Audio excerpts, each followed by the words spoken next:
We are recording and just acknowledging that that's a new legislative requirement, that school board meetings are recorded and that these recordings are made available and that the links are available to the public. And so our link was posted with our agenda on it on Monday, and we're working to also get it posted more prominently on our website. But for this month, we were compliant, and then moving forward, we'll get it even more easily findable by the public. Video or audio or both that we are required to upload? It is both. And so the plan for this, we're recording now to Zoom, and then we'll download from Zoom and upload. We've already set up a YouTube channel to hold our, because the data will be quite big as these add up. But that seems to be the guidance right now, and so that's what we're going to try. So we're recording. Thank you, Erica, for being here to take notes. Martha, you do have a quorum. You've got Deb and yourself here, and Saban and Jody online. So thank you all for being here. All right. So we will call the Gordon Burnell Governance Council meeting to order at 4:06 p.m. Do I need to do all in favor for that one? I don't think so. It's like you missed. But we'll find out now that we're publicly posting this. Someone might let us know. But we've not done that to date. Yeah. So we'll move on to the approval of our agenda for today. So you can see that shared on the screen. Do I have a motion? Yes. Just have to change future business to, it's not the August board meeting, it should say September. Okay. Pending that change. Otherwise, I'm going to approve the agenda. Wait, Pending change. Yes, Pending that. you gotta say pending that change. Pending that change. Erica, can you hear well enough from the room? I can, but I do want to apologize. I'm still getting to know you guys. Was Deb. Yeah, well, okay. I'll share names. Erica, I was just kind of waiting for a moment till the change was made. Oh, okay. Okay, perfect. Thank you so much. I can't make this change because the selection is locked. I don't know what that means. I'm not on my laptop. As long as you do the motion. We do the motion pending the change, and then when we can repost it again today with the change. Okay, pending the change of the wording from August to September, is there a motion to approve today's agenda? This is Deb, Erica, and I approve today's agenda pending the change from August to September in the wording. Do I have a second? I'll second.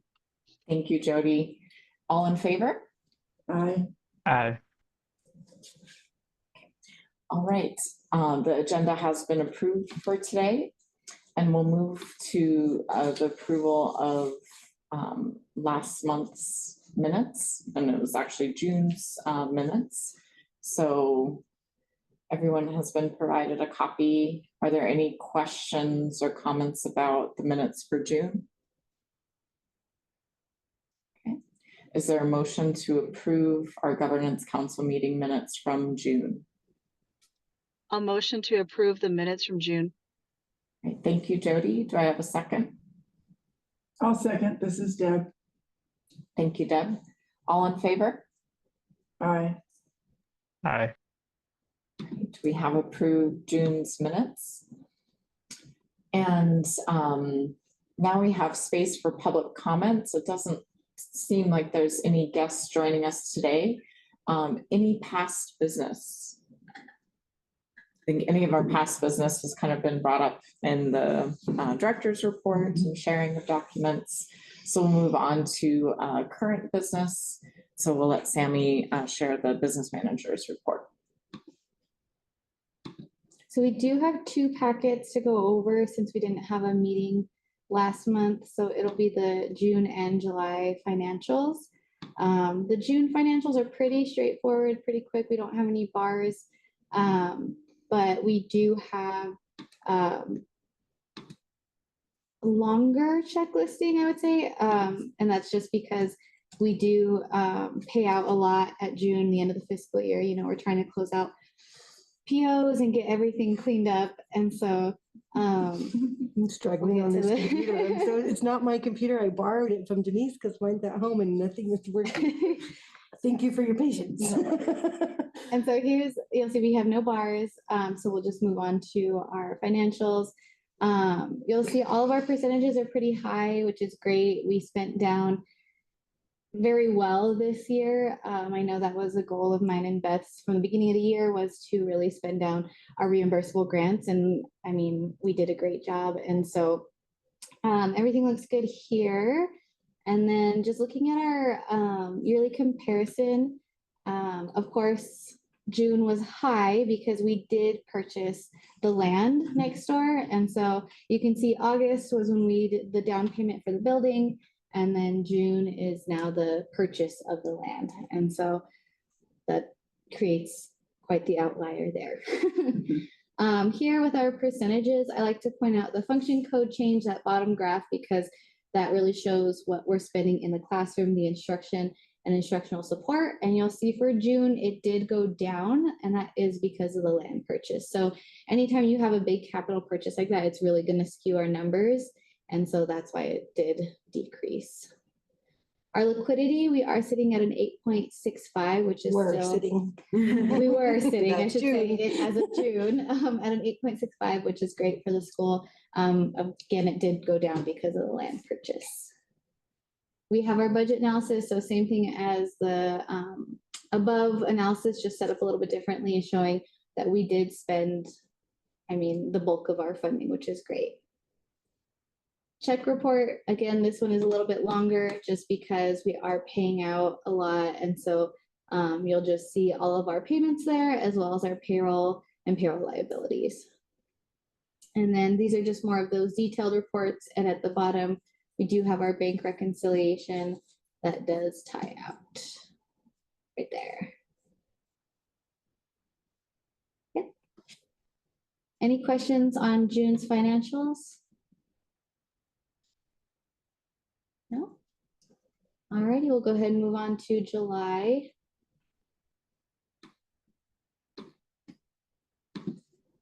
Wow, It just doesn't like. this computer is not my friend. I thought, oh, it won't matter. Your laptop's a laptop. Okay, so starting with July's financials, we do have a few bars, and so I just want to go over those really quick. The first two you're gonna see, they do show a decrease, and one of them does look significant, but I don't want you guys to worry. These are just basically truing up or truing down our funds. We project what our budget is gonna be at the end of the year, and at the start of the new year, capital outlay does a calculation to see what we spent versus what we budgeted, and this decrease just means that we spent more last year than what we anticipated. Okay, Does that make sense? Okay, just want to make sure we're not but we losing. had the money. We had the money, we Mhm. spent it. Okay. Yes, so we are not losing $297,000. That's the difference in like the different types of funds, right? Like some funds, we spend the money and then we request reimbursement. And this fund is a little bit different. Mhm. And so it's like the capital outlay funds, anything that comes through like that the voters vote on, Mhm. is that the differentiation? Like Basically, yeah, these are. if it's a these bond two, or yeah. then it's just a whole different process. Mhm. And so those decreases just means we were awarded money and we spent it. Mhm. And these are through an RFR process or request for reimbursement, but it's a whole different. different process from start to finish, basically. It requires more documentation. We have to submit a request before we can even submit a purchase requisition. And so it's just a little bit of a different process with this funding, but they give us an allocation, usually at the start of the year, an award letter. And then they just true up or But true it's not down. like they're not gonna give us that money. They already gave us that money. And then we spent And it. then we spent it. Got it. And that's all it is. So we're not losing any money. It just means we spent the money. And in our budget, when we were projecting, we didn't project to spend it until this year, but we ended up spending it last year. So we're not losing any money. Okay, good. Yeah. Because it looked bad. I know. That's why I always like to Like already? explain these kind of bars because they look scary, but we didn't lose any money. We're just truing down to what we actually have because we spent that money. The next few, we have two initial budget awards. So the city county grant, that is our student housing grant for $50,000 that we are getting from Bernalillo County, right? And so Beth will talk about that more in her report as well. And then we also have that REC district is our Educational Fellows Award, which Beth will also go into more detail about. But those are both initial budgets, so it is an increase. We are getting that money from different places. And then we have an increase for that Title I CSI money. This is what Beth was kind of talking about. We get money for being in this category that doesn't really tie for us because But they give us money. they do, they give us money because we have, not your typical graduate, right? It's a very different program that Gordon Burnell does. And so that's why, but it's just a slight increase for the carryover that we're receiving from last year that we didn't spend. So it's about 4,000. Any questions on any of the bars? I could have been going through these as you talked. It's Sorry. okay. Of course, here it's our first month, and so we don't have any prior month. You will see that some of these are encumbered fully. We try to use a lot of our funding for salaries, basically, to pay for some of the staff. And so that's what some of those higher ones, you'll see 2 funds are over encumbered. And so it's just that ESSER 3 and CTE money. CTE, we were expecting to get more than what we got. That's why. And so when we uploaded our initial budget, that's what it was, and we didn't end up getting that amount. And so those will just be corrected by next month.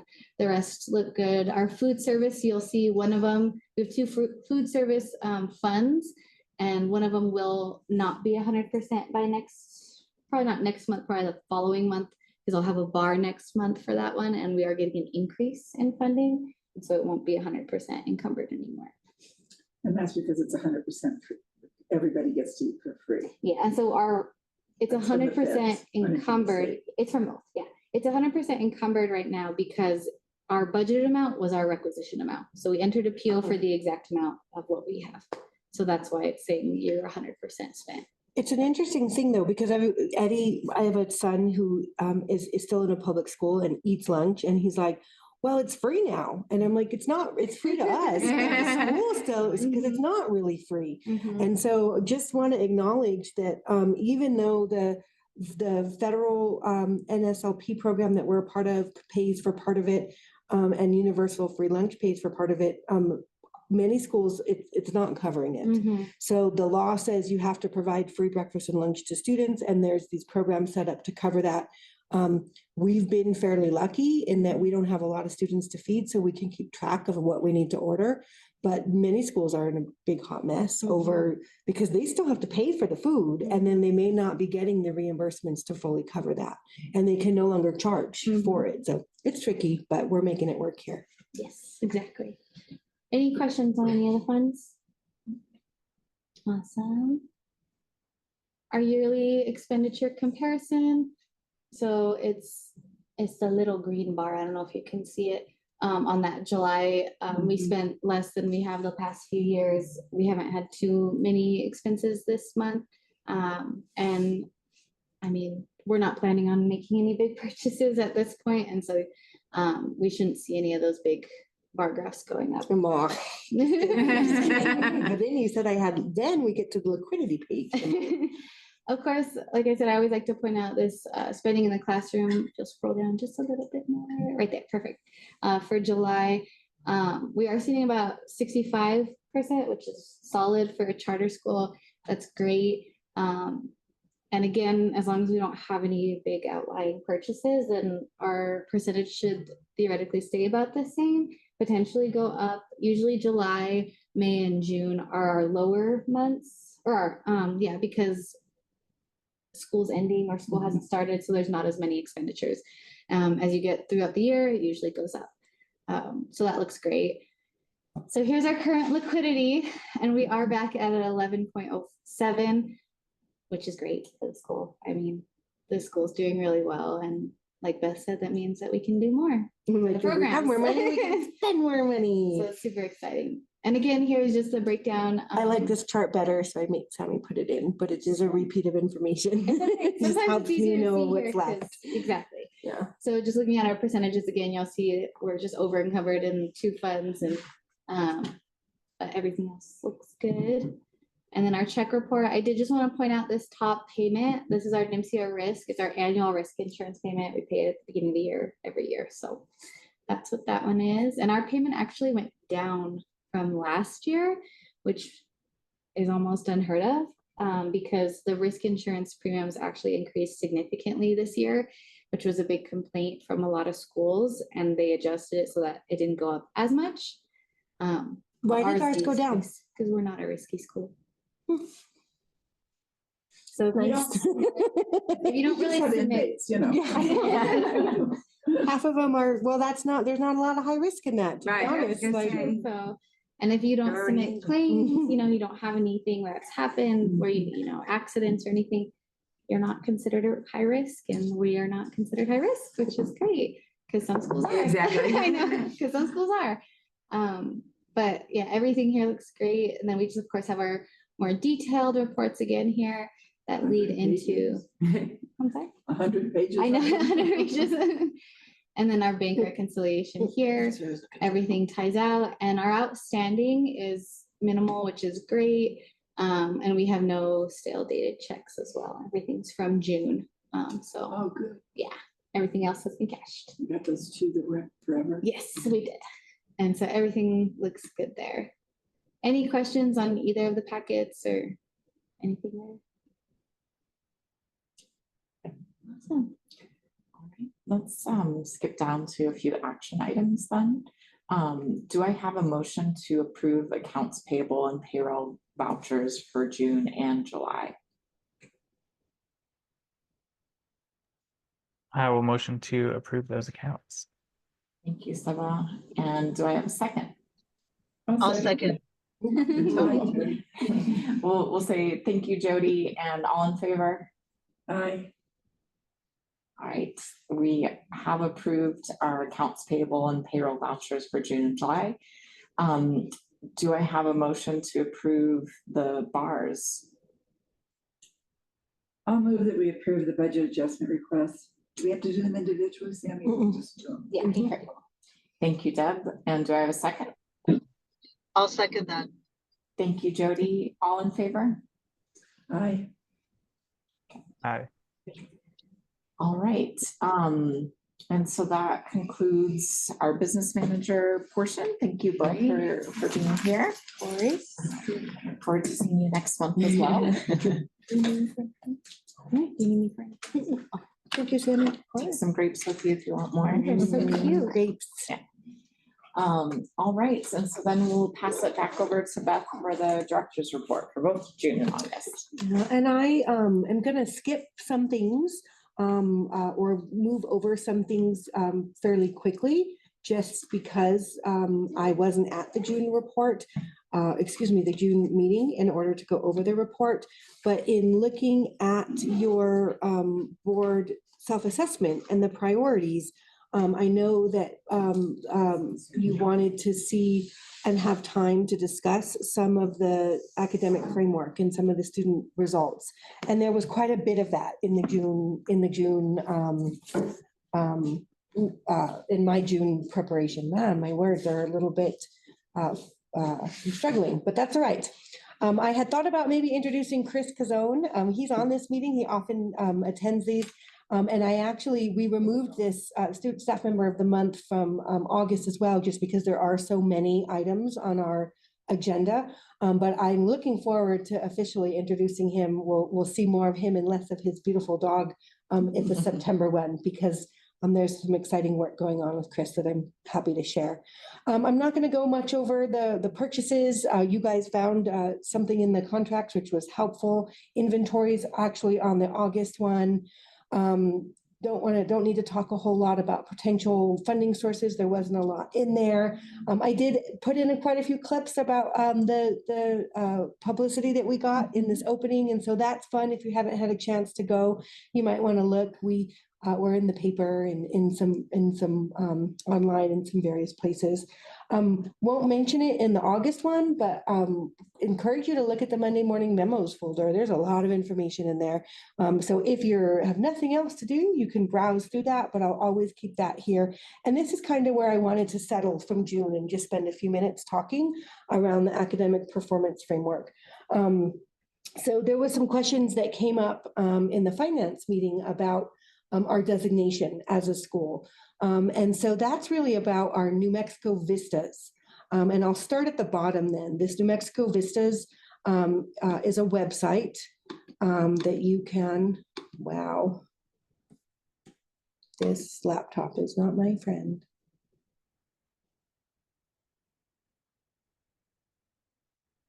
Control and click. Interesting. I did that. There we go. So New Mexico Vistas. It's not this It's website. not this website. It's like being. What is happening? This, I'm like, this is another staff member. I'm like, I stole your computer when you weren't here, and you I need to can't make bring it it into IT. Okay, New Mexico Vistas, here we go.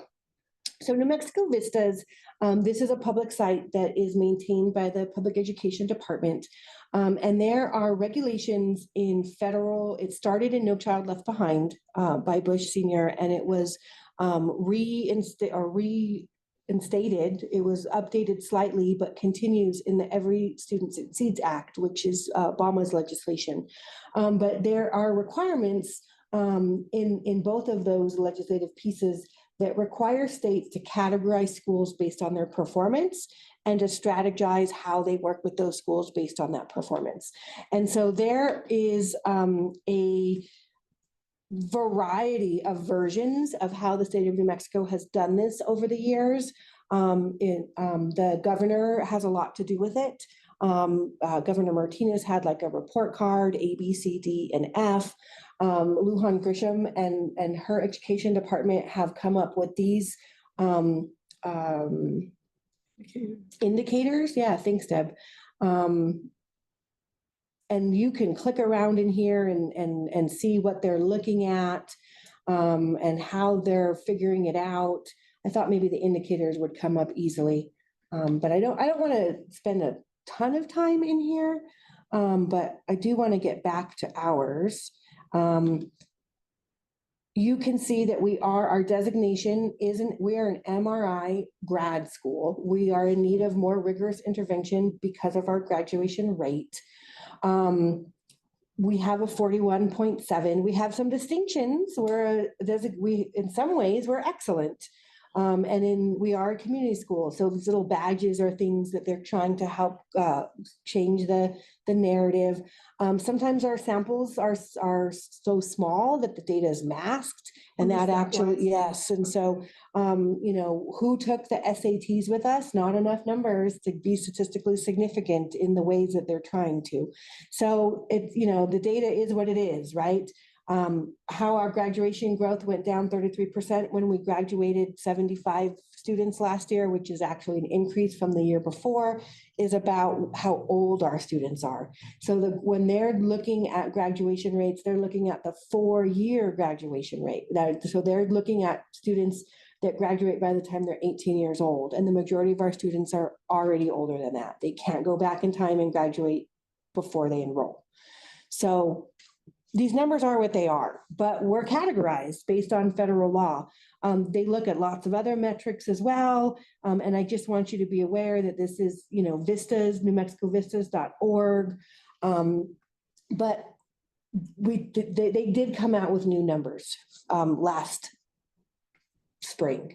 And so I think we actually went up a point or two. We were a little bit lower, but we're going to be at the bottom of some lists because of the population we work with, and that's a choice. And so we know that our students are doing great things. They just don't necessarily show up using the metrics that the feds in the state are using.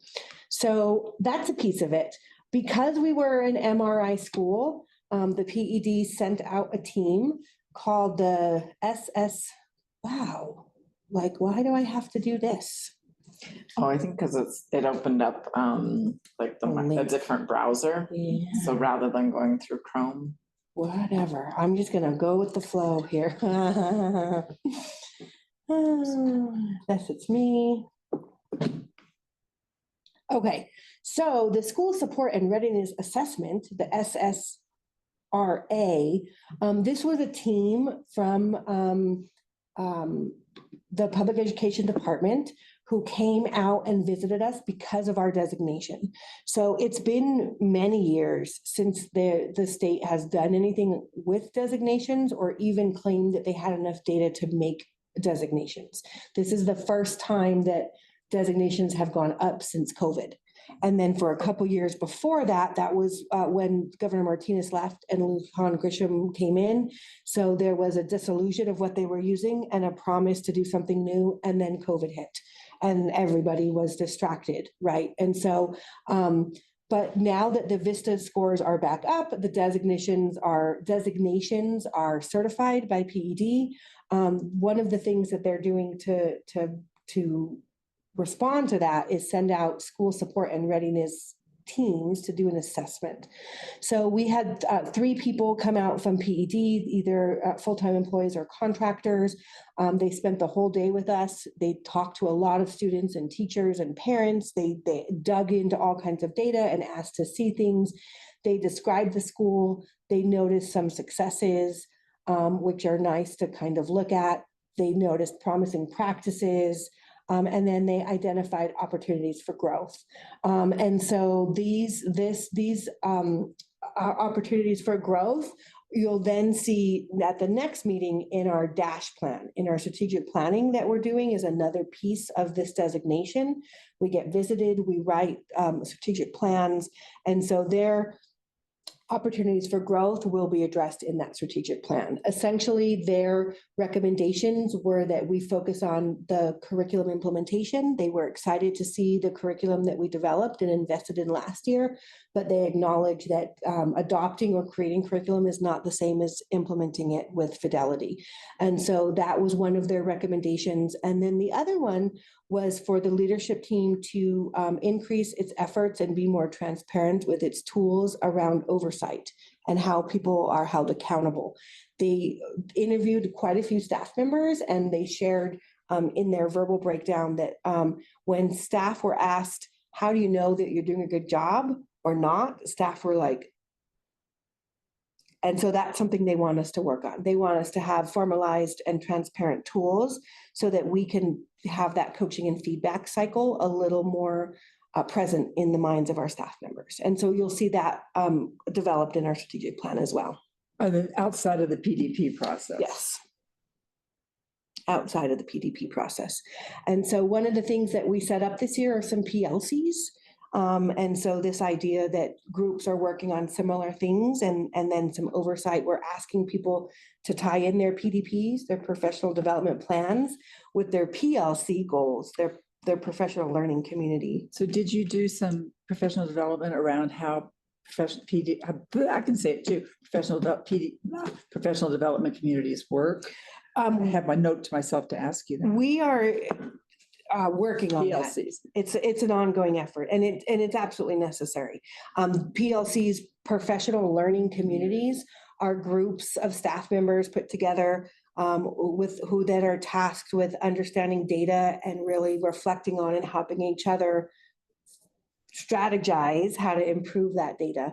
And I won't say that upfront we had a whole lot of that, but I am committed to slow and steady working with the PLC leaders, incorporating it into our professional development days.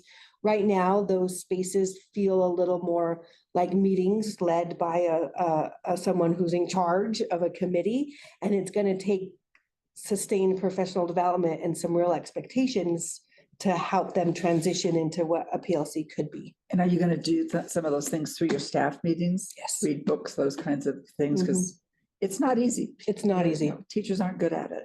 They can be great at it. It's obvious that there's a lot of different ideas of what that pace should be. Mm-hmm. And it's going to take some, like you said, some work to calibrate what it could be and what we really intend it to be, which is a response to the PED saying, how are you holding people accountable? And I would just make one little suggestion. Please do. Talk to your teachers as researchers, because they don't think of themselves that way. But each day, every day, they're looking at student data. They're researching what they need to do about that. And people don't think of themselves as that's what they are. But really, you're kind of like a researcher. You're a detective. We have a question. What's our research question? What are we all working on together? And I love that just sort of Deb. Thank you. It just sort of gives them a new lens to view what their work is. That's really helpful. I Try it. appreciate it. Yeah, thank you so much. And then the last thing before I move on to August, from June's, was we did complete our spring site visit from APS. So we are authorized through Upgrade Public Schools, and they do a fall and a spring visit. I did share with you the fall visit results earlier in last school year, but these are the spring ones. It's broken up into 3 sections. Really the kind of overreaching academic performance, educational plan, governing council, employees operation. This is work that I do directly with Joseph, and look at all that green. That's exciting. But there's a lot of work that goes into this, right? And I know that some of the things that you're wanting to talk more about is like student growth and student achievement throughout our different meetings. And so I'm going to work to find space to do that, not just today, but as we move forward. This is the fall visit. So there was some things that we fixed from when they came in the fall. This is the spring visit, the first page. So this is the fall visit from, so yeah, you can see that up at the top, right? This is the fall. So there was some things to work on. And then by the time we got to them in the spring, they've been addressed. The second part of this report is the financial reports. This is the spring. And so Roberta Vasquez works with Sammy and talks about things that she presents to us all the time, our liquidity, our ratios. We did have some yellows in our spring. We had a couple audit findings, which we've talked about from last year. And then we had we were lacking some things posted on the website. Can't deny that, right? Sometimes we task those things out and they don't happen, but they're on my radar to be, They're on mine too. to look at a little more closely as we move forward. And then there was some cautions that we waited late into the year to spend down some money and then request for that reimbursement. And then that breakdown of that last yellow there is the breakdown of the money in the classroom. But again, that was skewed from our large capital purchases and the fact that we are a charter school and have an administrative load that some of the bigger districts don't. The last part of this is the special ed review.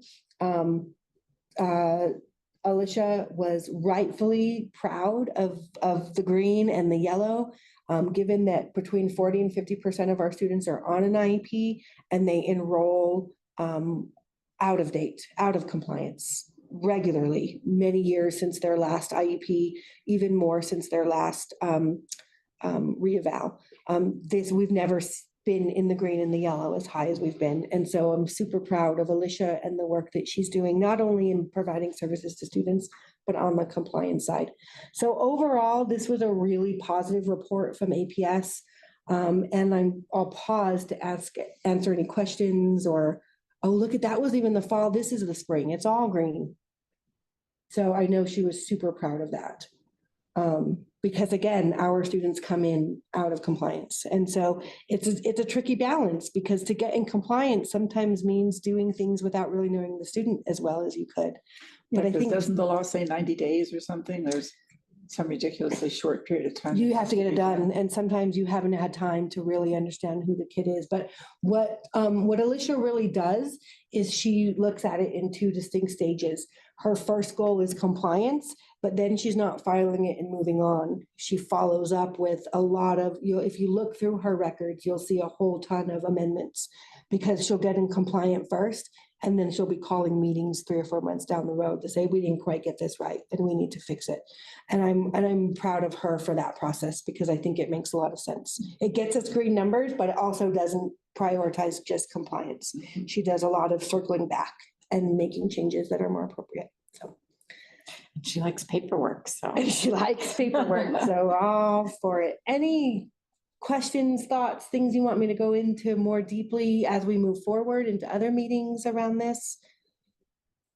No, you addressed the really as silly as just getting some reports. We can get that done. Getting our reports said, Yeah, I they know. weren't put on the line or wherever they're supposed to go. And Seems nitpicky. it is, but it's also part of the open meetings, right? And the transparency that's required in expending public funds. So I understand it. In all transparency, I tasked it to an employee that's no longer here, and that's not the only reason, but it's hard to keep up with things. And so, but it's also a lesson for me that even when you delegate something, you have to circle back and check it. And that's a good reminder. So.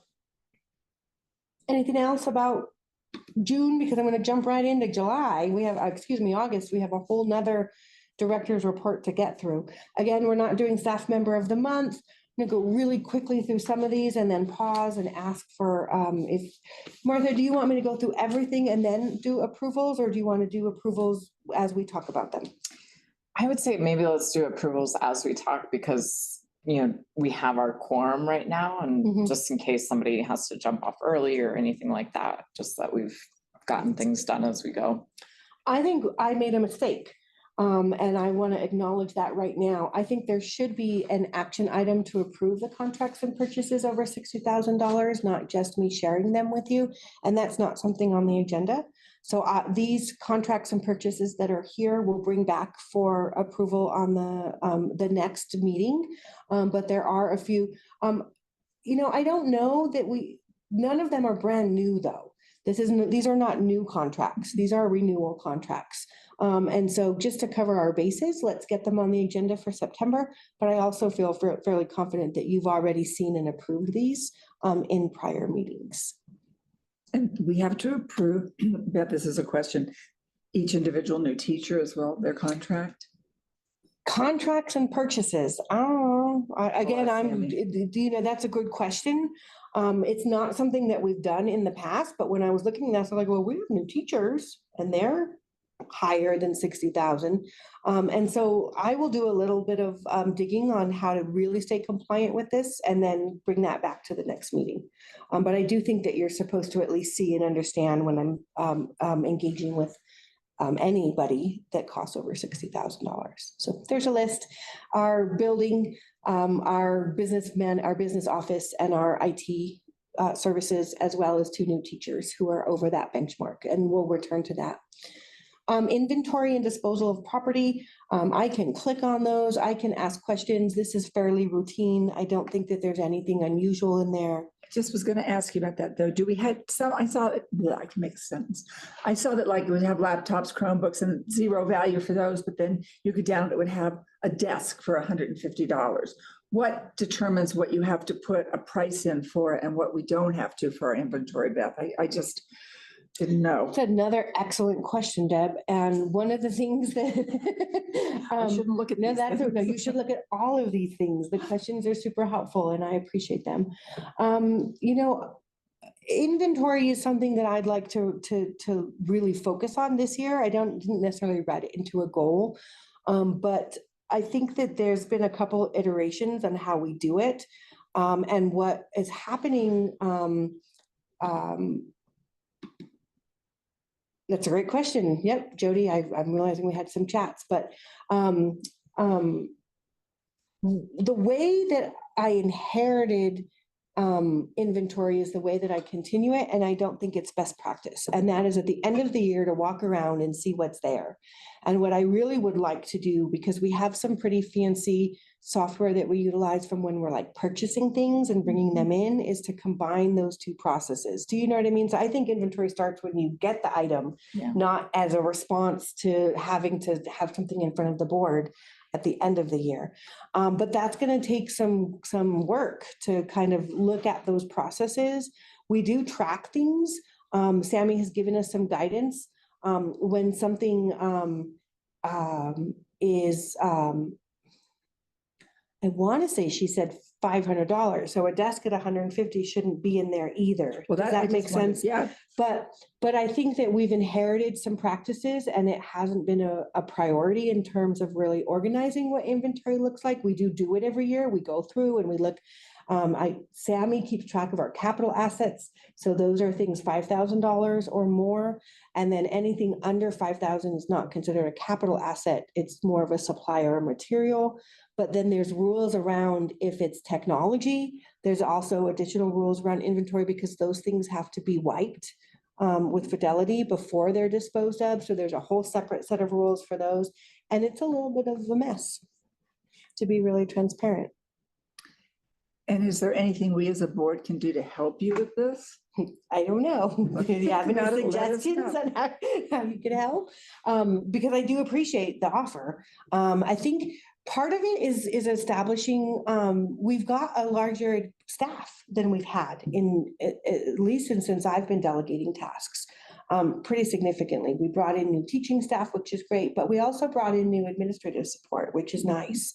And so, to be honest, the administrative staff that we've had wear so many hats, from state reporting to business office stuff to registraring to that it's been difficult to manage.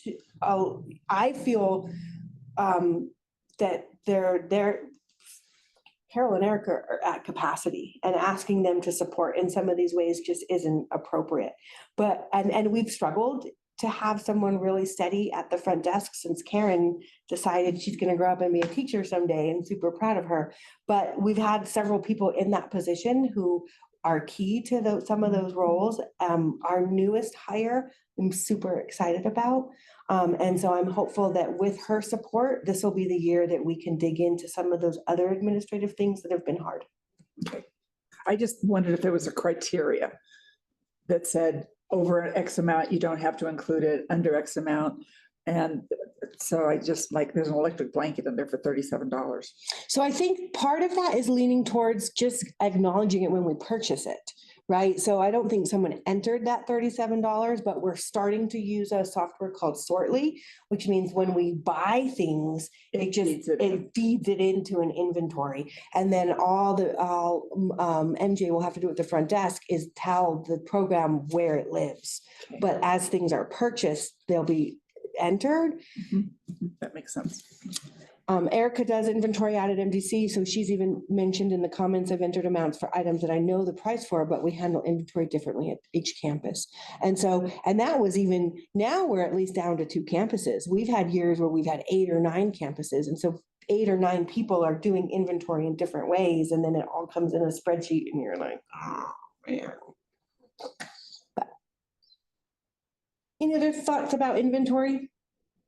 I certainly appreciate suggestions or ideas. You can follow up with them as well. Good. All right, do I have a motion to approve the inventory and disposal of property? I motion to approve the removal and disposal property. Thank you, Jody. Do I have a second? I'll second. Thank you, Deb. All in favor? Aye. Aye. Great, we have approved the disposal of inventory and property. I'm going to talk pretty quick because I'm looking at the clock and wow, new potential or expiring funding sources. We do have some are bars today, some will be bars in upcoming months. Super exciting to be a part of the Ed Fellows program. Karen Marquez and Ingrid Montoya have both decided to pursue teaching credentials in the state of New Mexico. They're both going to make amazing teachers. Ingrid's interested in English language arts with a specialization in TESOL. She really wants to work with English language learners. And Karen is going for a secondary math bilingual. She's young and ambitious and she's going to go full-time to UNM. Ingrid can do part-time. And I think she's going through one of the online programs. Is it Eastern does an online program completely, but it's exciting. What this means, it's a new program, fairly new from the state. No problem, Jody. We still have a quorum, so appreciate you. Thanks, Thank Jody. you. Bye. The state pays for their salaries and their benefits. And in return, we have to give them a substantial amount of PTO, so it lessens the load on them going back to school. So for every credit hour they're enrolled in, we have to give them an hour a week of PTO to either attend class or work on class. And so that means also it's supplemental, not supplemental. We had to hire new people. So we hired Devana and Georgiana to kind of support some of the roles that will be missing as Ingrid and Karen move into more of a student teaching role in a lot of ways. So they'll be in school. We have new staff to help support, so they're not trying to manage their old jobs and their new responsibilities. And they get a coach and they get stipends and they get a lot of support from PED. It seems like a really progressive program, super excited about it. And we're going to create 2 great teachers out of the program as well. So that's super cool. We got this will be a bar next month, but I'll talk about it very quickly now. We did get about $16,000 to partner with Cottonwood Gulch, which is a really amazing experiential environmental program for students. They have curriculum that ties into our environmental science curriculum, and they come in, they work in the classroom with a group of students and with our teachers, and then they take them out into the wilderness, like for 5-day trips. Like they're gonna go out, and it's this whole thing, and I'm super excited about it because many of our students have never left the Albuquerque metro area. They haven't. If the bus doesn't take them, the city bus doesn't take them that far, they've not been. So it's super exciting. We may take up to 50 students, 2 groups, 25 and 25, out on these kind of excursions into the mountains. So that's fun. We did get a pilot from, we just got the award letter before Sammy's finance packet was done. So this will be on next month. We got an IET pilot from HED to develop integrated education and training programs. So this is helping combine adult basic ed with employment readiness with industry recognized certifications. And so instead of reading about volcanoes in Hawaii, we read about OSHA 10. And then we get the OSHA 10 certification while we're improving reading skills. So it's helped design people to make way on a career pathway and make learning more applicable. So that's exciting. Those MRI supports, this is that MRI CSI money. You saw a bar this month for $4,000 of kind of carryover funds. You'll see a much larger one in the near future. They're giving us about $120,000 because of our designation. So again, when I say it's not fair, but it comes with money, we got new money from Title I, our numbers went up, and our eligibility of students who qualify for free and reduced lunch also went up. And so they gave us money for a reading interventionist that is new to us. And they're putting that on a several-year cycle. So even if those numbers go down, they won't rip it away from us right away. We'll have some time. And so that's kind of cool. And then I just did want to note that our community school grant was cut in half. And that was not about us, that the funding shifted from the state and the increase from schools increased. So they had decreased funding in the state budget and increased applications. So even programs that were already established got cut pretty significantly. We're using our YAS money, which we hadn't used yet, and our MRI supports to continue with those services. But it is something to talk about long-term. Community school grants are meant to be short-term, and we are in the last year of our grant cycle, and it's not something you reapply for. So thinking about how we sustainably continue having a community school coordinator, how we continue to be able to pay some of those cool contractors is a discussion that Sammy and I are having. Right, this year we're good, right? We're using MRA supports, we're using that YAS money, we're not worried about it, but we want to look ahead because those are important programmings. Those are things like our partnership with Three Sisters Kitchen, who provides stuff in the kitchen, and our partnership with Adelante, who provides stuff in the lab, and our partnership, you know, a lot of our career stuff is tied to these funds. So we're working on it. Open Meetings Act. You guys have to do this every single year. And so I went in and just made the only changes to this document were that I changed the virtual meeting to a hybrid meeting. Other than that, it is the same document that you guys approved last year. This is a requirement, right? That because just every single year you have to be aware of these rules in here. You'll see things like the agenda being posted within 72 hours, the link being available, the public being welcome, meeting notes being taken and posted, rules about how quickly you can and why you can call emergency meetings, those types of things. Are we gonna put in the what date of August? Yes, but I'm having it says that date of August, and it should say the 15th. And I don't know if I Those can are fun magically, Google Docs, so hopefully. maybe I can do Yeah. that there. Look, ha, it was in Word that I was blocked for some reason. So if you have, again, this was the same document that was approved last year. The only change that I made was from virtual to hybrid.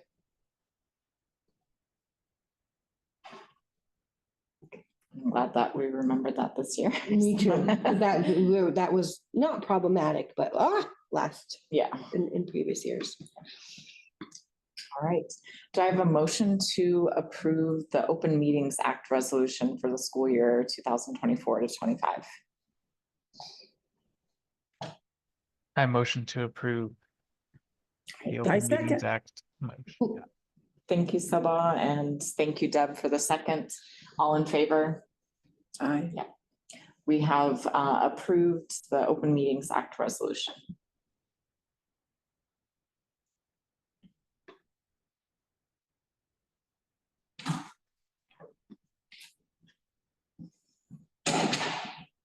All right.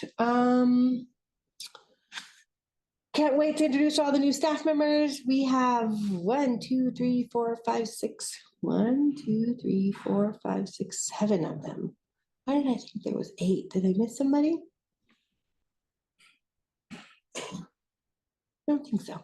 We have lots of new staff members, super exciting. Looking forward to bringing them to meet you. Dallas on there? Dallas isn't on there. I am missing one. There is 8. Martha, I appreciate you so much. Dallas Griego is our new reading interventionist. We just talked about that increased budget. And so there are 8. And I was stuck on why doesn't this look right? Dallas is the 8th. Also, just because Martha and I, after some of our trainings in the past, set up a calendar, we realized, oh, the annual goals. So I did spend some time looking at the evaluation from at the end of the year and really working through what my goals for this year are. So it was a great reminder just from our board priorities document that this is the best time to do this. I did lay out goals here. I won't go into super detail with them here just because of time, but I'm open to conversations, to feedback. I broke it up just like it is on the final evaluation. Our strategic plan is important to me. It's always been important to me, but I'm really trying to treat it less as something that needs to be done for compliance and more as a document to really guide the work that we're doing. And I feel really proud of that intentionality. And so it's a goal of mine to follow through with that and really stick to it. Our goal is to get better data in front of our advisors, to provide more professional development on how to create really meaningful individualized learning plans, to implement our new curriculum, and to look at investing in our internal staff in terms of ELL work as well. I don't have a real strong goal in financial framework. I feel like that I focused on that pretty heavily in the first couple of years. It was certainly my biggest learning curve. And I was pleasantly surprised by a discussion in the finance committee today just about how we do have good policies and procedures here. And so it's not a major focus of my personal goals, but just to maintain the work that we've done to set things up well. I don't feel like I need to do a lot of change there. Particularly. And then when it comes to organizational framework, I'm really trying to grow the other leadership roles within the organization. Chris Cazone is taking on a lot more responsibility and has ambition to move from assistant principal to a principal designation. And so he's taking on a lot of extra things, and that's really helpful. Chris Pauls is really taking on facility management of these buildings, which is really nice. Ani in the adult ed world, Denise with our career development work, Sarah really looking at partnerships, and Alicia with that SPED. And so one of my goals is to grow the other leaders and really acknowledge and support them in the ways that I can. And then in terms of instructional leadership, and to your point earlier about PLCs are very new to us. And so really try making, not just creating that and then leaving it to be, right? But following up and helping share a vision of that shared leadership space, because PLCs are kind of that as well. It's trickling down the ownership and the responsibility. And so focusing on those PLCs is important to me. And then the governing board indicators, again, supporting your priorities, which I heard from the notes. I apologize again, I wasn't here in June, but in reading the notes that really spending more time on the student data and the academic framework as we move through meetings, and happy to do that. And then kind of just to reiterate, to implement DASH with fidelity, be intentional with coaching to expand influence. That's both with the department leaders, but also with the PLCs. And to guide them towards meaningful collaboration and shared voice, those PLC spaces. So those are my overreaching goals for the year. We'll see how that goes. Thoughts, questions? I want to plow ahead, but I also want to take time. I think those seem great. And, you mentioned before really implementing the learning that you had from the shared leadership. And so I think that's great because overall that makes for a stronger staff and school, because it's not all on you, and that other people have a greater stake in it and helping with that organizational framework. So the team is powerful. I'm so proud of the people that are here, and really an honor to work with them. And so I want to invest some energy into that as well. That's great stuff. Yeah. That Monday morning memo is full stuff. If you want to dive in, you can see all the things that are going on. Yes. From cybersecurity issues to setting up policies and procedures, to fumbling over how we're doing short cycle assessments. There's really kind of an idea, a good pulse on what's happening week to week. And that was something that was suggested by Dr. Mack that I find really helpful when she was coaching me, just different channels for communication and kind of focusing on them. So check them out if you've got the time. There's a ton in there. All right, new policies. We've got a couple in here. The first one's pretty straightforward. Historically, when we brought on a part-time staff member to date, they've not wanted benefits. And we had one this year who did. Yvonne, I've been practicing his name. Bobowski, I think is how I I'll check in with him again and see if I'm remembering that correctly. We hired him as a 0.5. He needed benefits for his family. It's not a policy of ours. It's a policy of NPSIA, which is the New Mexico Public School Insurance Authority, that if somebody works under 20 hours a week, that they don't qualify for benefits. Because we recently expanded our calendar to include so many more days, we shortened our duty days for staff. And so we work more weeks, but less hours per week in this year. And that meant he came in under the 20 hours a week. So we bumped him up. We had room in the HED budget. So he's now a 0.65 employee instead of a 0.5 employee. So we're not worried about him, but we want to address this for future. We would like the ability to give part-time employees benefits. And that requires that you pass a part-time resolution for benefits. And then once you pass it, it will go to the NPSIA board. And once they pass it, then we'll be able to provide part-time employees with benefits. So thoughts, questions, concerns? It was their fill in the blank PDF. And so that's why it's a little funny, but there you go. I filled it in. I think everything went good there, and I'm glad that you're able to support the employee that way. All right. Do I have a motion to approve the part-time resolution for benefits? I'll move that we pass the resolution for part-time employee benefits. Thank you, Deb. Do I have a second? I will second that. Thank you, Sarah. And all in favor? Aye. It is passed. So we have approved the part-time resolution for benefits.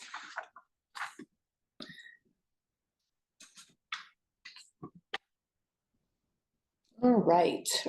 This next policy, I don't usually bring policies to you in how I'm utilizing grant funding. I certainly can if that's something you request in the future. But this particular grant felt a little out of the scope of what is traditionally done within a school. So I thought all the more reason to bring it to the board and be transparent about it. We applied through Bernalillo County to the New Mexico Sentencing Commission and were granted a pilot grant for $50,000 for Gordon Burnell student housing vouchers. And so what we said is that one of the biggest challenges for our students releasing from jail is that they don't have anywhere to stay. And so it's really hard to prioritize staying in school when your safety and well-being is of a much greater concern. And so what this, I included the abstract from our application, the policy, the procedures, and the MOU for your to review. But I think for today, we'll just look at the policy, unless you want to look as a group at some of those other documents. I had one thing to add. We'll go through policy and Okay, and then we're happy to circle back to other things, especially if there are questions. I think that's great. So essentially, students who are releasing from MDC can apply for student housing to be part of the student housing voucher program. And then what they'll do essentially is write a individualized housing plan. But what that is kind of identifying what are the things that they're most worried about in terms of being successful, and then setting up some weekly goals. And so if sobriety is a concern, then a weekly goal might be to get connected with a behavioral health provider that works in recovery, right? Or to attend meetings or whatever it may be. Certainly we're looking for goals that will help people from recidivism, but also looking to help set goals about gaining employment, because this is a short-term support. And so the way that we're looking to roll this out is they apply, they set a week of goals, they get accepted. We pay for 1 week motel stay. And then at the end of the week, if they've met their goals, they set new goals, and we pay for another week.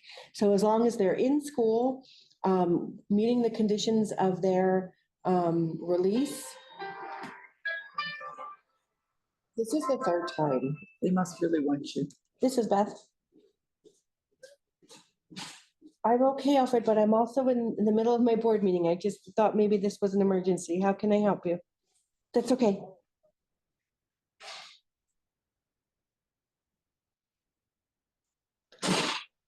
I apologize. Let me call you back and I'll help you get to the bottom of this.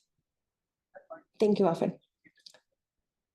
I apologize for that, but 3 times in a row, same number. I'm like, oh, what if it's an emergency and I'm ignoring it?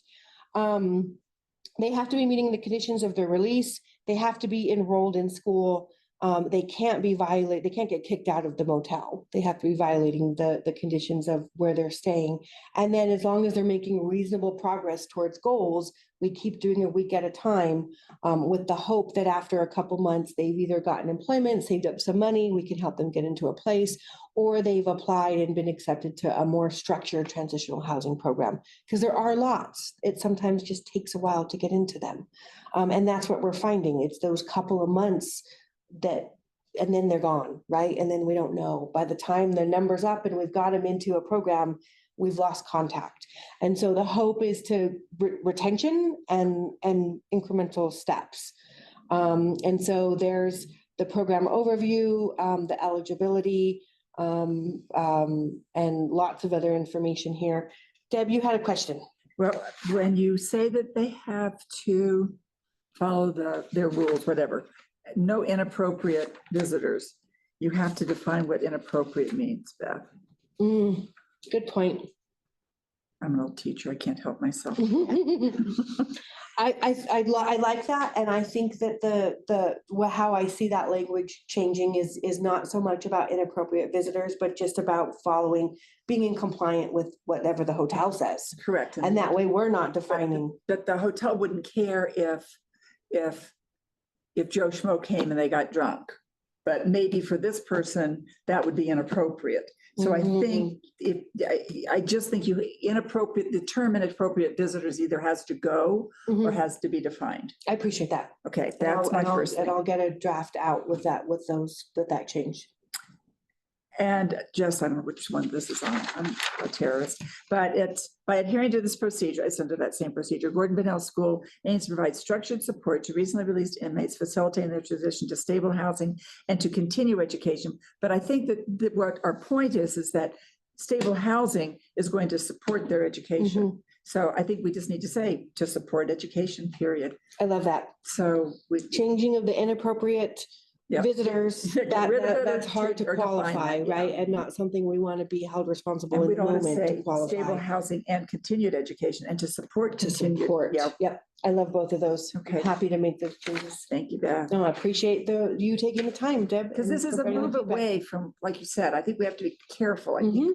we want to be able to defend what we've done in case things don't work out the way we all hope they're going to. Mhm. And I drove by our little place down the street. I looked it up online and then as I was driving, I saw it, so it's super Right there. close. It's way there, yeah. Across the Right street, there. you can't tell me you can't come to school if we No. put you to live right there. And within those places, Beth, do they have like a little microwave, Yep, their refrigerator? and kitchenettes, stuff? their They do? whole Okay. little, nice. their whole little bitty apartments. So did you already know that they would accept housing Yes. vouchers? No, Like, or had you we've been in, established? yes, we've a been in re- yeah. conversation with them several times before, yeah. And just because you knew it was there and Mhm. close and. We will have to add, 2 additional MOUs because of it being over $20,000 as a full expenditure. When we're talking about procurement on the financial side, we have to have, there's a couple reasons. One, we have to have several quotes. Because if you're spending more than $20,000 on something, you have to make sure that the price other is places, yeah. competitive, or there's a reason why. Even, we don't have to go with the cheapest, but we have to have other options. And then I can say, we like this one because it's right there, but then you're at least comparing them to others. So we will have other MOUs because we need the additional quotes. And then also because Debbie, who owns the Court John Motel right across the street, doesn't always have vacancy.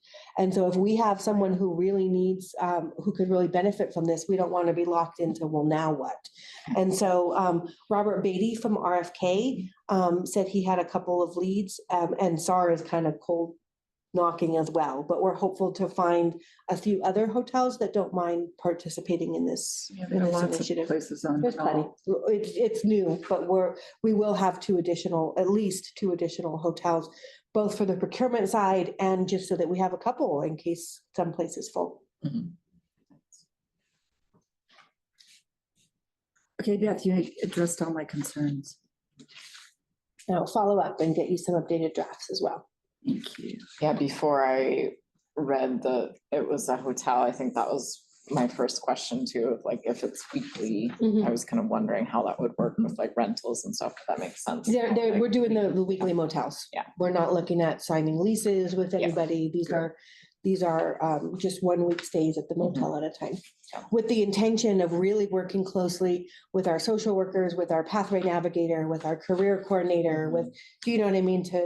To establish a longer term plan. This is a short term. Yeah. It's set for 2 months with the a possibility for a student who's doing really well to extend that. And these apartments down the way are supposed to be low income, are they not? Right across the street? Yeah. I really don't know. I think that the ones that are even further down that are just getting built Mhm. are supposed to be. There's a too. lot of housing development going up, being subsidized in various ways. So I'm hopeful that hopefully the housing issues will get better over time. Well, I thank you, Beth, for bringing this to us, because I know you don't have to, but I really do feel like we needed to know as. It's That's your board. different, Yeah. right? I get a lot of grants and I don't bring all how I'm going to spend that money always, but this felt, like I said, out of the scope a little bit. Yeah. And so wanted to make sure you guys were aware. All right. Do I have a motion to approve the student housing voucher program policy? I'll move to approve the student voucher housing policy. Do we need to approve Pending it the- pending the, Pending Yeah, some pending changes. changes. Okay, Thank you, Sabah. thank you, Deb. Do I have a second? I'll second that. Thank you. And all in favor?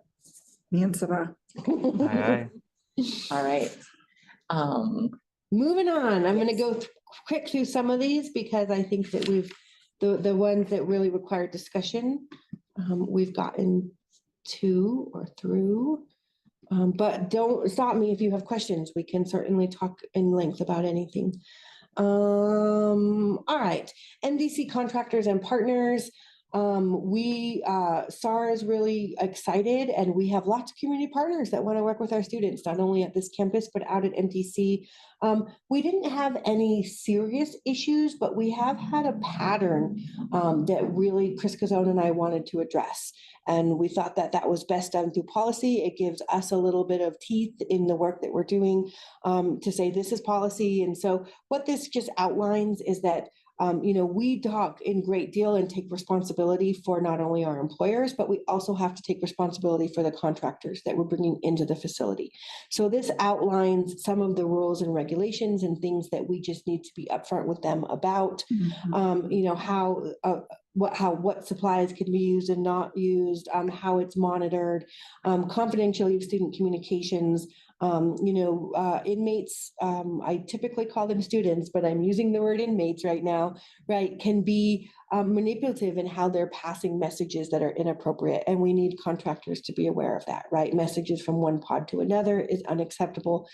Publications of student work can seem really cool, but they can also contain messages to people that inmates don't have contact with on the outside. So if we have contractors publishing zines that haven't been cleared by the jail, that's problematic. And so again, we've not had any serious consequences from this, but we have a pattern of and so we wanted to just get ahead of that by having a policy in place and then following that up with training and reporting around it. And so this policy says that before contractors go out there, they're going to engage in these conversations, they're going to agree to these stipulations, and if they don't, they may be uninvited from going out there because they can't follow the rules. So this is just really about setting clear expectations so that we can be consistent in implementing them. And that's what you and Chris are currently writing, or you already have that policy written? It's here. Okay. It was linked. Oh, It's up there. One link I didn't go to. It's one link you didn't go to. It's linked in there. I You're see welcome to look at I it. see it. And I was talking over it, but here's the use of approved supplies, monitoring them, those student communications, the training and the reporting. Thank you, Beth. Happy to talk more or answer questions about that if it's helpful. All right, do we have a motion to approve the MDC contractors and partner policies? I motion to approve. Thank you, Saba. And I'll second. Thank you, Deb. All in favor? Aye. All right, we have approved that policy. All right. Last policy on the list for today is about transfer credits from Upper Creek Job Corps. And this one I was a little late getting out to you guys because I was like, oh, it's not quite ready, but it's important. We're authorized to do this. I was reading through the general provisions that were updated every legislative session. And so I was like, wow, it's this stack of paper like this big. And I just was reading through them and I came across this 6.29.1.9.J3C, which allows school boards to accept transfer credits from non-traditional educational avenues. And so we don't need any permission to accept credits from other educational institutes, right? But Albuquerque Job Corps is not an educational institute. But with your approval, we can accept some of the work that our co-enrolled students are doing over there to count as CTE work over here. And so it's really, in some ways, about Job Corps and Gordon Burnell working together to improve the experience of the student, to acknowledge the credentials and the work that they're doing in that trades program, and to accept it on their transcripts and not then require them to do more electives and more, just acknowledging that that work is substantial, educational, and important. And so you can, if you come down here, for example, you can look at the welding ETAR. And so when a student completes all of these things, then they're considered done with their trade, right? And so what we're saying is when a student completes all of these things and they're done with their trade, we're going to award them 3 elective CTE credits to say, yeah, you are certified as a welder. That's awesome. And that's 3 less credits that you have to do here at Gordon Burnell in order to earn your high school diploma.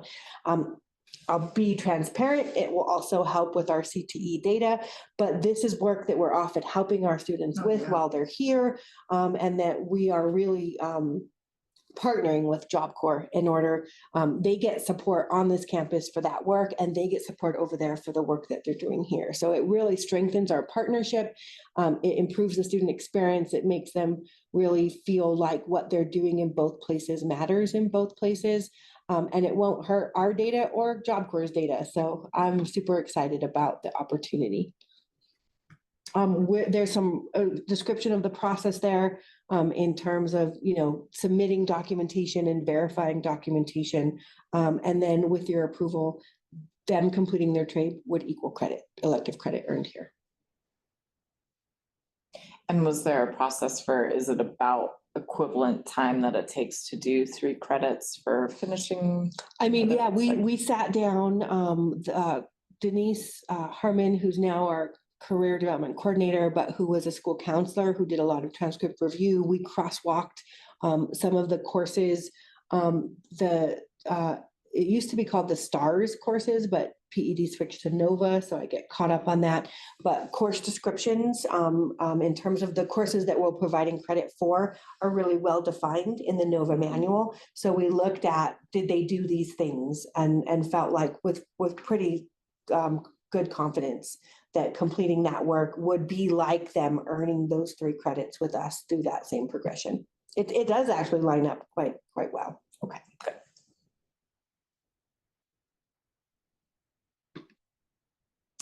All right, do I have a motion to approve the transfer credits from Albuquerque Job Corps? I move we approve the transfer credits from Albuquerque Job Corps. All right, thank you, Deb. Do I have a second? I second that. Thank you, Saba. And all in favor? Aye. Did we skip over the MLS? Yep, it's the very last thing I've got down here. It's like just making sure. I'm we like, get to oh, it, I was so. really, I thought this would be a long meeting. I thought it's going to be great if we It's get not done too by bad, though. 5:30. I know, Martha, you still have some board updates to Very give, long, yeah. but this is my last piece. And it is required that the board review and approve it. And we can certainly spend some time on it now or in the future. It is quite a long document, so I want to talk just a little bit about it and then jump into it. MLSS replaced a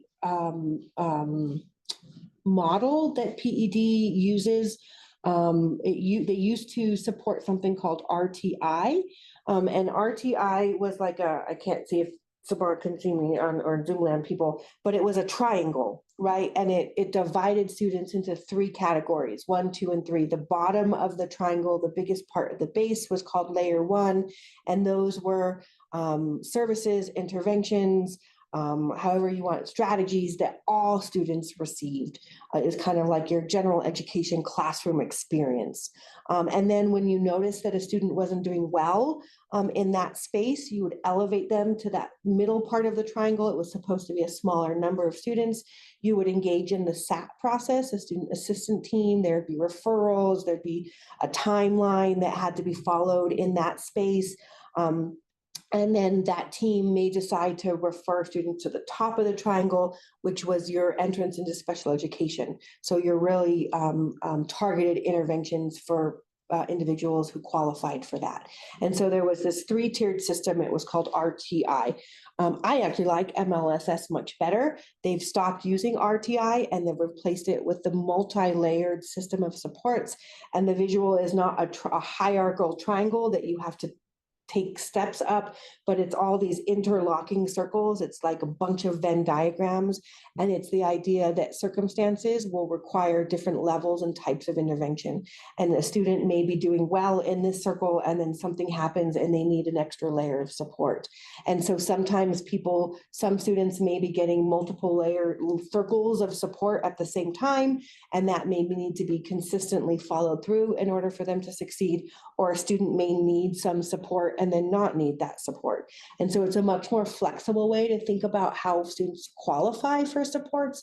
RTI often caused some barriers. You couldn't get to the top unless you did step 1, 2, 3, 4, 5, 6, 7 in the middle, and that was sometimes problematic. And MLSS just acknowledges that interventions and supports need to be individualized, and they need to be fluid, because circumstances dictates different needs at different times. So it's a completely different model in terms of how schools are being asked to look at what students need.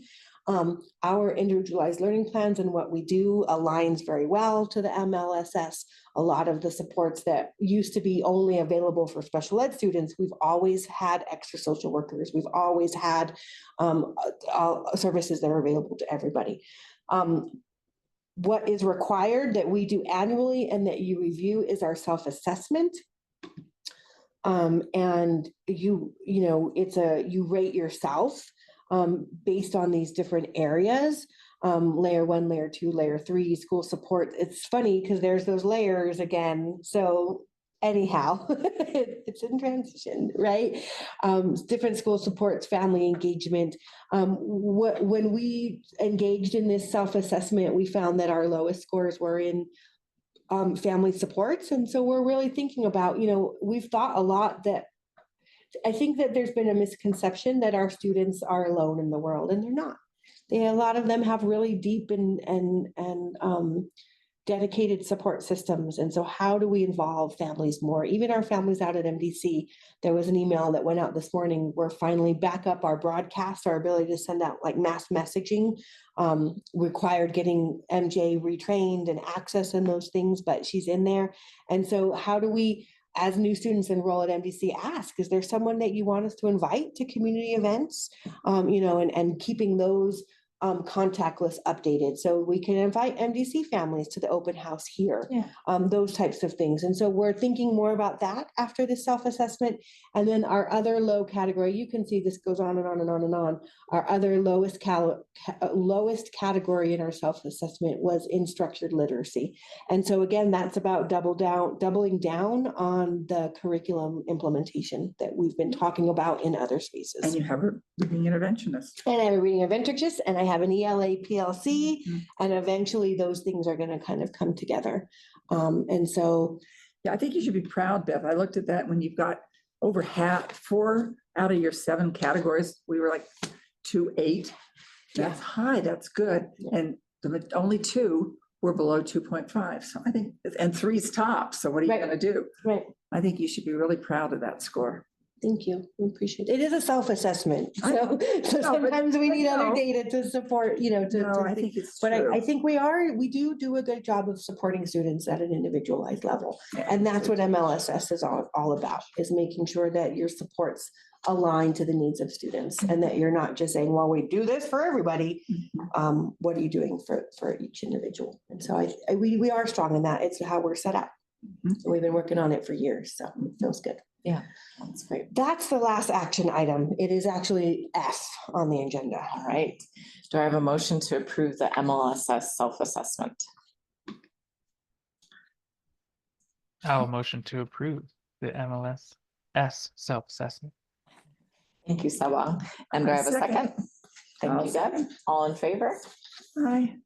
All right, we have approved the MLSS self-assessment. And then just real quickly for me, we had done quite a bit of discussing actually in June around ideas for priorities. And that's kind of what I sent the email out about. That's something that we can kind of formalize, like get it a little bit more tidied up before, draft it and send it out to folks. It's nothing that we have to have like formally approved. It was just more the intention of like going forward due to our training with Kelly, it would be good to be mindful about like what are some of our priorities as a board? What goals do we have? So were there any other comments or thoughts that you guys had that I can incorporate or make more formal? I thought that what we needed to do is perhaps just of those ones that we said, because we're throwing things out, maybe pick two as we can decide as a board that we want to look at, formalize, and like you said, make strategic so we can measure and see how well we're doing. But otherwise, I was kind of like, oh my gosh, we've got so much we want to do. I'm a little overwhelmed here. What should we do? Yeah, no, and that's why it was kind of just more of a discussion, because I think you are right. Like, we do have a lot of things that we would love to focus on, but the fact of a priority should be a little bit more targeted. So were there any that stuck out to you that you would really want to prioritize for this year then? Well, I think recruitment always, but we're not seeming to be doing a great job of that. So that it's not just me and Sabat at the end. And I still think looking at the academics, if we could just be like this board that we really understand, because I think we're really, even though we don't have a financial person on our board, I think we do a pretty good job of with Sabat on that committee and the rest of us trying to understand what's going on. And we're so lucky to have Sam. He can keep paying that contract fee for sure. That I think we need to be looking as a school at our academics and trying to understand what Beth's trying to do and maybe even understand what a PLC looks like, those kinds of things. Okay, Professional learning communities. sounds good. And Sabah, any thoughts on the priorities? Yeah, I think recruiting new members needs to be up there. And yeah, something that I can definitely devote more time to. Okay. And just a note on that. So Beth sent me the sign-in sheet we had for the Career Development Center opening. And so I was kind of looking through the names, looking up, where folks work, if they're already on boards or not, that kind of information. And one in particular stood out to me, and now I'm blanking on his name, but Justin Allen? yes, like Justin Allen. Justin Allen, I think is his last name. And Justin Allen works for Olay and does a lot of community organizing around voting rights and has lived experience.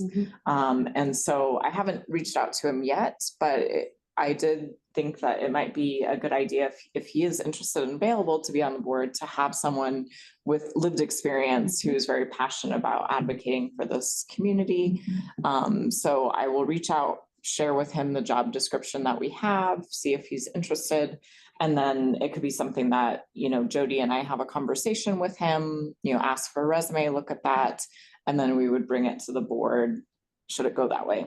I've also done kind of some reaching out to like accounting associations in the state and like looking at different, I think I reached out to the, there's like a local chapter of the Southern Poverty Law Center or something like that, where I looked at like who is their staff and just not cold calling, but like cold emailing people. That hasn't gotten me anything, unfortunately. I've also, apparently I was like, oh, okay, tapped 2 board members, but I don't really know a lot of people in like accounting, finance, or law.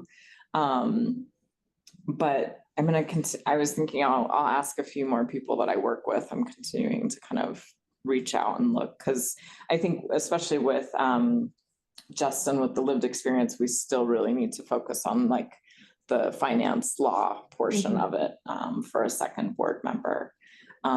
Because it is, like you said, we have all sort of come on within the last several years. And so I would like it to be a pattern of getting 1 new member each year so that it rotates, that, when people hit around a 5-year term, that way they can rotate out and it's not a big loss. It's just sort of like 1 new in, 1 new out per year. It's not always going to be perfect, I'm sure, but just sort of getting more into that format. So anyway, all right. We will continue working on that. I'll write up a draft of, those kind of 2 priorities for this year, and we'll keep that in mind, making them more of like SMART goals. And that's all I had for now. Anything else? Thank you,